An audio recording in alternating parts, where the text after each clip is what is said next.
Welcome back. Okay, so we've got lots of data, lots of pretend data that we can play with now, including a set of items and a set of nav buttons. So now we want to actually have our view update. Basically we want that data to be sent into the view in an appropriate way. So let's start with the nav buttons. So what do we have? We have a div, it's got an unordered list, and it's got a collection, it's got an array of list items. Okay, so this seems like the appropriate place for us to inject our kind of logic. So we know that we've got an array of these models. We've got an array of nav button models, and we want to convert them to an array of list items. So let's do this. I'm going to comment these guys out. Okay, Control C, great. Okay, and the compiler complains because we're supposed to have an array here, right? Okay, so let's give it an array. One way to do that is to use, so we want to convert our data from those models, from the nav button model to the equivalent list item. The obvious operation for that is list.map. Now is it uppercase or lower? Looks like it's lower. Obviously I haven't used it too much in this language, although it's a favorite of mine. So list.map, believe we need to pass it a lambda function to actually do something. So let's say the variable is I'll say NB for navbar item. NBI, navbar item. And what's that going to do? Well, let's start off by making the navbar items just return a list item that's empty. Okay, cool.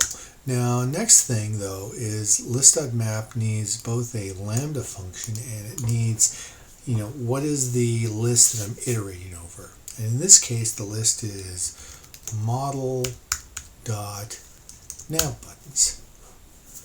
Okay, so looking pretty close. Oh, I think I see it. I keep forgetting in this language, it's a backslash like this. It's just like I'm thinking about the lambda. I have to make this a lambda function so it looks like the lambda symbol. And the lambda symbol is kind of backwards. Okay, what did I get wrong now? So now I said, oh, I know.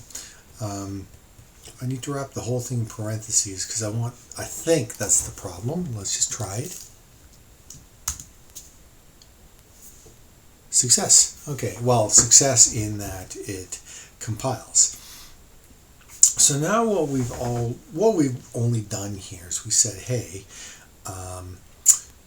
the nav buttons, we're going to iterate over this list of nav button models, and for each one of them we're going to shoot out a list item. Currently the list items are empty. Let's just confirm that this is doing what we think it does.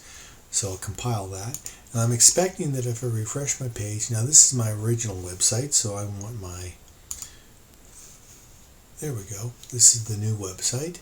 I think if I refresh this, these items should disappear. And they do. Okay, that's a good sign.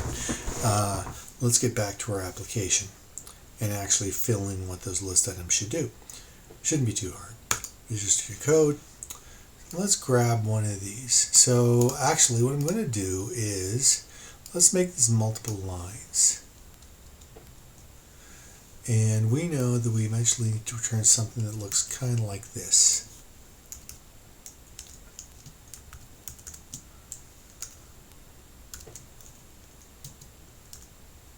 Okay, in fact, that'll actually work.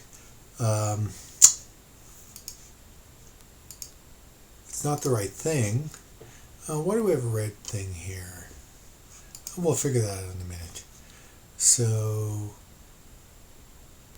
I'm saying each nav button item maps to an array. No, that's what's wrong.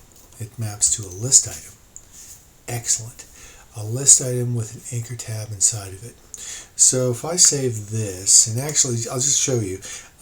Now I'm expecting that we're ignoring the data. I'm expecting to see 2 resume buttons. So if I go back here, 2 resume buttons. That's right. Okay, so now I need to actually put the href data in. So that's where we go. Nav button. Why do they call it NBI? Nav button. It doesn't matter. Nav button dot URL.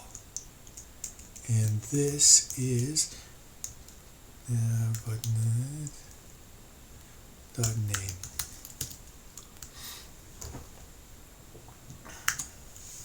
Nav button item. That's the word I was looking for. Okay, so now it's nice and generic. There's nothing hard-coded here. The href is whatever's in the model, and the name is whatever's in the model. Let's build that again and just confirm that we actually see the right thing over here. And we do. If you look down here, you'll see different things as I hover the 2 links. So that's my Dropbox and that's my LinkedIn profile. Awesome.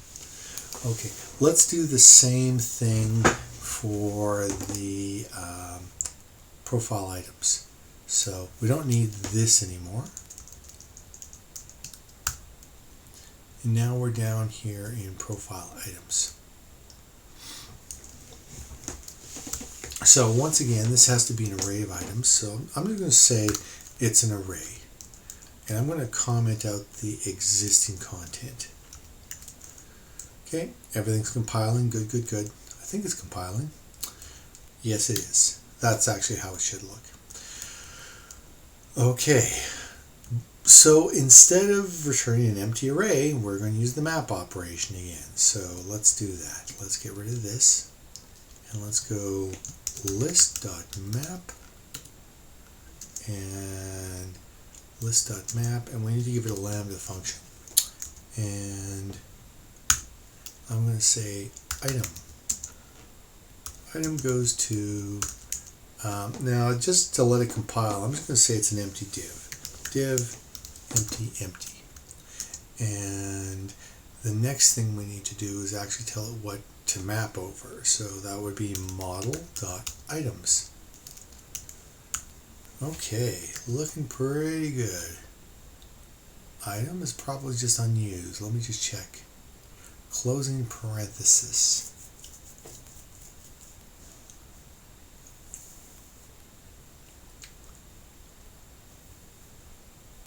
Trying to add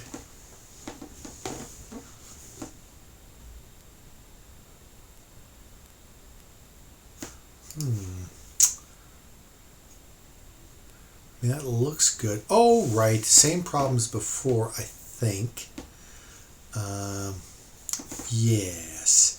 So div requires 2 arrays.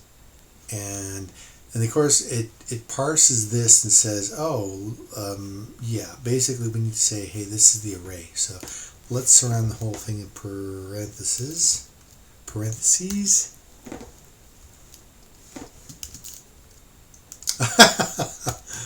There we go. Okay, maybe a little better.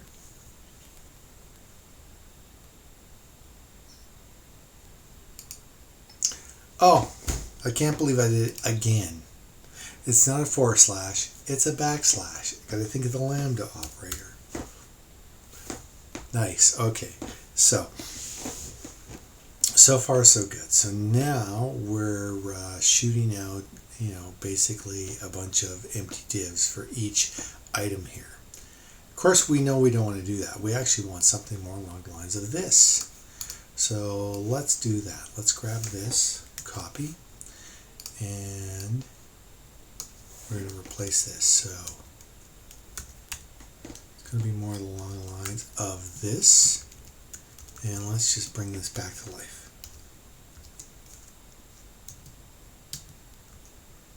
So syntactically, does that work? Maybe. I'm seeing a little red line here. and I'm seeing a little red line here. So why is that? Oh, once again, I made the same mistake. I need just the div, not the array of divs, because I'm doing the array. So I need to go here, just do that. And now I don't see any syntax errors. Okay, now if I do this, actually this will be interesting. If I do this, I'll see this secret not gumball machine 3 times. So this will only take a moment to try. Just confirm I'm not going crazy. By May. Okay, good. Well, I might still be going crazy, but that's up for debate. So now let's actually have it read from the data. So the href is going to be item dot item URL. And, oh, sorry, no, that's not right.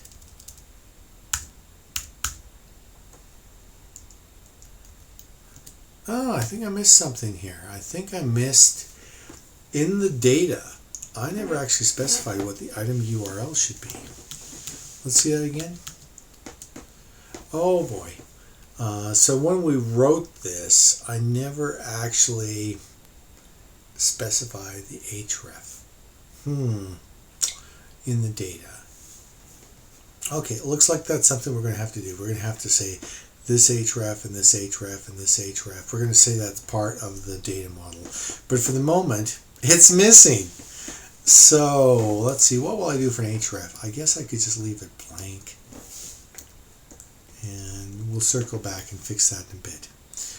So now here, that's real life for you. We want, what do we want? Item dot, I want the image URL. And here I think I want the item title. And here's the item byline, I think.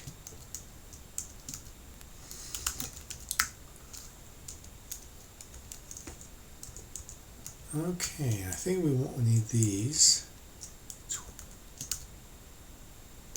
Let's get rid of them. And save. I don't see any ugly red squiggles. No apparent errors. Can we compile? We do.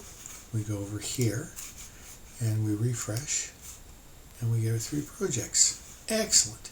Now the only problem is when we click on one of these projects, the href is no longer set. So I kind of have to circle back and add that data back into the data model. We can do that. You know what? We can worry about that later. And we obviously will have to, because we want to be able to click on these and go to those projects. But for the moment, this is looking really good.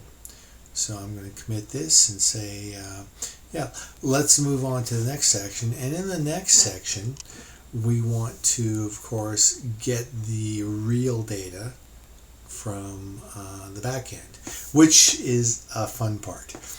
One thing I want to remind you about Elm is, it is a pure functional language. So what does that mean? It means no side effects. You can't call a function with the same parameters and have it do different things at different times. Basically when you call a function, it's got to do the same thing. Our kind of escape hatch here is that we can actually send a command to the runtime. And the runtime can come back with some data, and that we can process that data. So that's what we're going to be doing in the next section. Hope you join me then. That's when it gets really interesting, if you ask me. So stay tuned, and thanks for watching so far.